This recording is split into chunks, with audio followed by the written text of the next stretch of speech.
নমস্কার বন্ধুরা, আজকে বানিয়েছিলাম লোটে মাছের বড়া।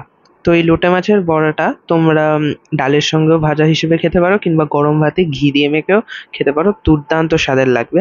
তো এই বড়াটা বানানোর জন্য প্রথমে আদা, রসুন এবং লঙ্কা পরিমাণ মতন আমি বেটে রেখে দিয়েছিলাম এবং লোটে মাছগুলোকে ফার্স্টে কেটে ধুয়ে বেছে নিয়ে তাতে জল ঝরাতে দিয়ে রেখে দিয়েছিলাম।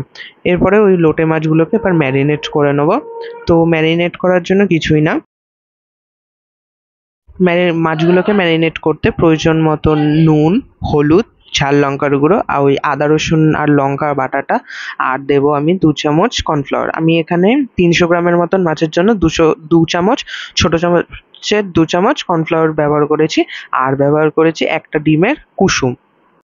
এবার ওই মশলাগুলো দিয়ে মাখিয়ে মাছটাকে 10 মিনিটের জন্য ম্যারিনেট করে রেখে দেবো। 10 মিনিট হয়ে গেলে কড়াইতে পরিমাণ মতন তেল গরম করে তাতে ওই মাছগুলো একটা একটা করে ছেড়ে ভালো করে ডুবো তেলে ভেজে ডুবো তেলে ভেজে নেব।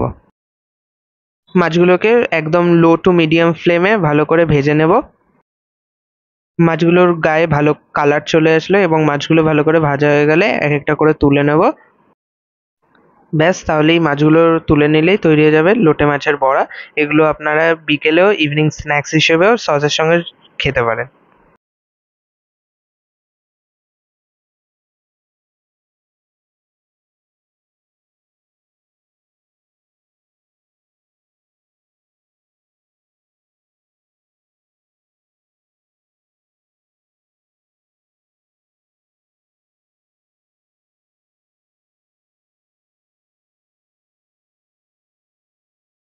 আর আপনারাও বাড়িতে এরকমভাবে বানিয়ে অবশ্যই আমাকে কমেন্ট করবেন যে কেমন খেতে লেগেছে।